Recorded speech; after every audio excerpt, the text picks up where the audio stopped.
Hello, Paul Beckwith. A number of people yesterday said that I should have shown the scenery, skated around and shown the scenery of this 3-kilometer trail skating through the woods in Quebec at Lac-des-Loups. So I'm back again today. Why not? It's a gorgeous day. And so I'll skate around and show you what it looks like on the trail.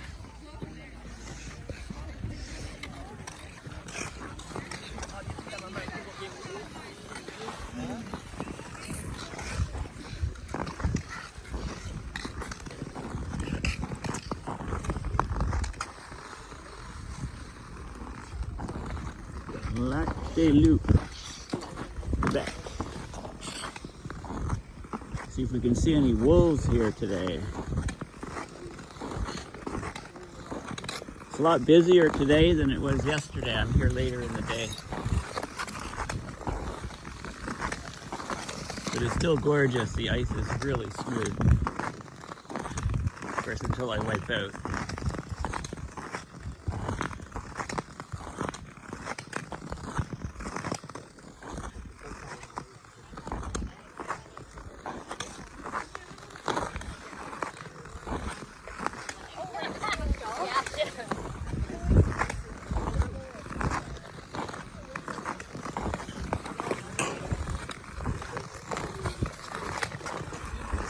About minus 7 degrees Celsius.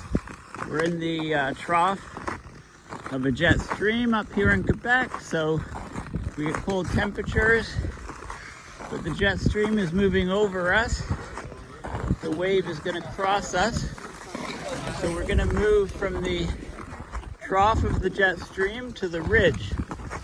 So instead of being exposed to the colder air from the north, colder, drier air from the north, we're going to become exposed to the warmer, more humid air from the south. And as a result, temperatures over here, right here, are going to become 4, 5, 6 degrees Celsius, maybe even as high as 10 degrees Celsius over the next 4 or 5 days during the week. And then it's possible that they'll go back down to below zero during the day on the weekend following. But every single day I looked, and daily highs are 4 or 5, like I said. Daily lows about minus 5 to minus 10. So during the day you get lots of melting, and then it freezes up again at night. So in cities, for example, where there's a lot of snowbanks next to sidewalks, water runs across the sidewalks, freezes at night. So every morning walking on the sidewalks is a bit perilous. So these freeze-thaw cycles are becoming more and more common in Ottawa. I think last year we may have had about 37 of them, I believe. And it wreaks havoc on the roads, of course, because every time it thaws out, the water goes into the cracks of the sidewalks and roads, and then every night it freezes, forces the cracks open a bit more. Next day rather, during the thaw, water goes into a slightly bigger crack, deeper crack, freezes, pushes the crack apart even more.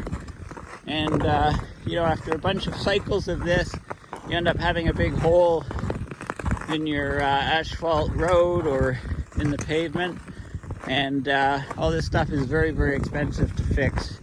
City budgets for both salting and sanding to keep people from slipping are ever on the rise, and also road maintenance, filling potholes, etc., etc. Very, very expensive for cities. So Ottawa, Montreal, like this for sure. Toronto, not so much, because we seem to have passed a critical point. Toronto gets very, very little snow now. Okay, so their snow clearing budgets are way down. They get the occasional big dump, but it's a city where winter's pretty much passed over it now. You really don't get the snow. And also, when you talk about cities, you have, of course, the big urban heat island effect. If you Google urban heat island, you can go to Google Images, Google Images, select that, Google urban heat island effect graphs or whatever, plots, and you can see a plot where the population of the city is on the x-axis and the temperature difference relative to the surrounding rural regions is on the vertical axis. And you can see clearly, you know, the bigger the city is, higher the population, the larger the heat island effect. So a city like Toronto will be 3, maybe 4 degrees warmer than the surrounding rural areas. I think it's my hand got cold, so I had to switch to another hand to steady the camera a bit. There we go. Okay. So as you can see, this path is, you know, it's about the width of a Zamboni, right? Path through the forest. You know, we had a snowstorm recently, so a lot of snow is still up in the trees, you know, and it hasn't thawed since that snowstorm. So, you know, walk through the woods, you know, when it's above zero, it's very cool. You can hear all of the snow dropping from the trees. You know, it's quite a surreal experience. You know, if there's no people around, quiet in the forest, you can hear all of the reverberations from the snow falling off the branches of the trees.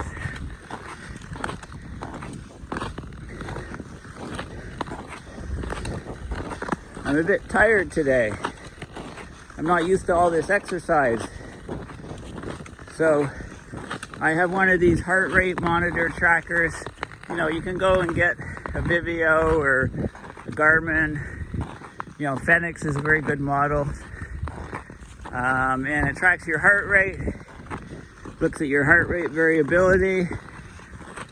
You know, basically any activity you do, it recognizes most activities.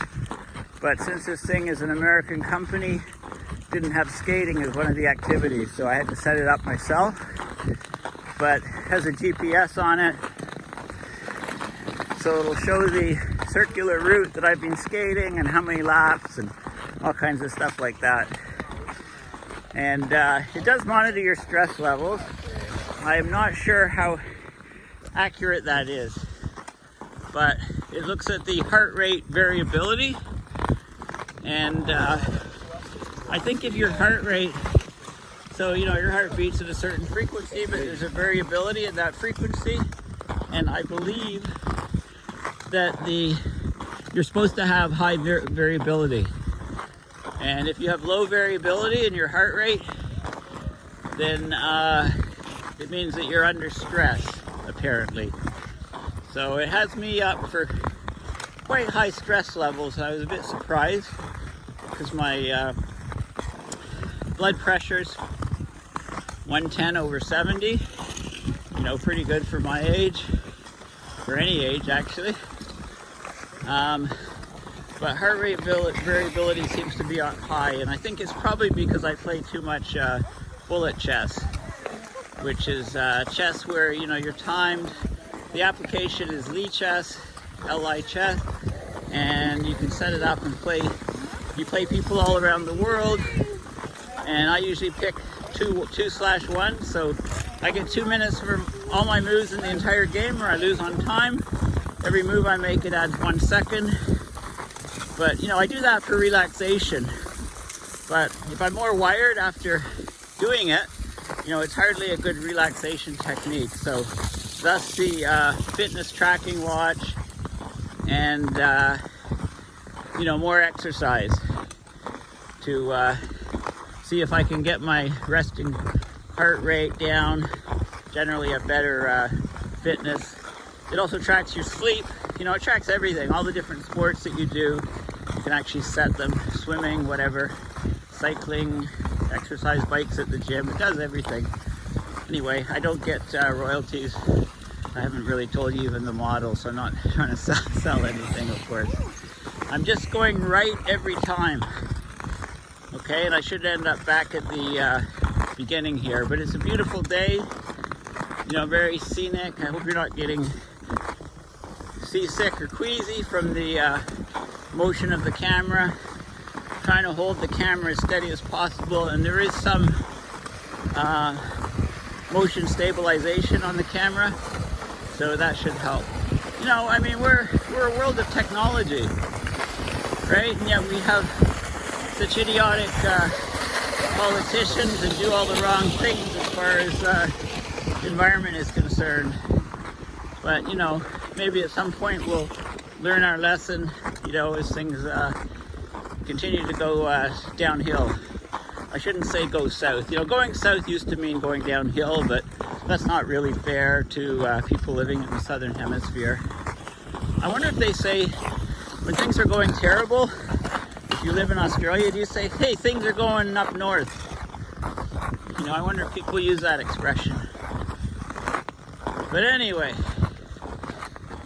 we should be nearing the end soon. See if I can make it before my video ends.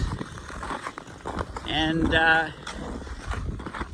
you know, some of the topics I'm thinking about for my next videos, of course, I'll be covering the coronavirus quite a bit. That's a developing story, you know, especially the impact on climate and the impact of climate on disease vectors and health. I've covered that quite a bit. You know, I love the oceans, oceanography. There was a report, you know, several months ago, all on the oceans and cryosphere and stuff, and I haven't really covered things in that too much. So if you have any suggestions for topics, you know, just leave them in the comment section of this video, and I'll have a good look and I'll add them on my list. I also want to talk a bit more about climate solutions. Not that there is any, you know, there's certainly nothing quick. You know, is there anything long-term? Well, some people say no, but that doesn't mean we can't try.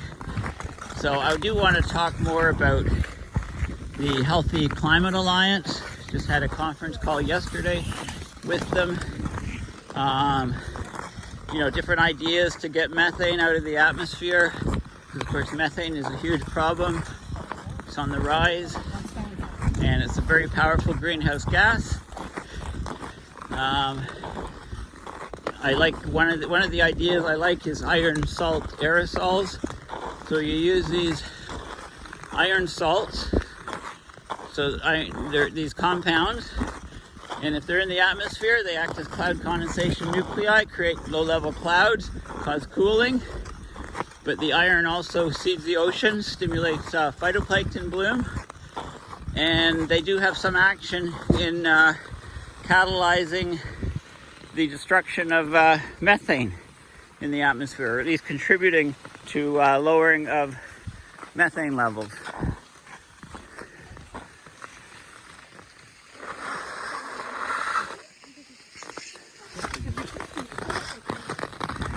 Just a bunch of birds feeding, little tiny birds. Okay, so I believe I'm getting near the end of the 3 kilometers. Like I said, I'm going extremely slow, and I'll put the phone away and crank it up. But it's a lot busier today than it was yesterday. This could very well be the last day of the skating season here, but I doubt it. I think it's gonna get cold again after the next week, but we'll see. So I'm just coming to the starting point here. Of course, I timed it perfectly. I figured out how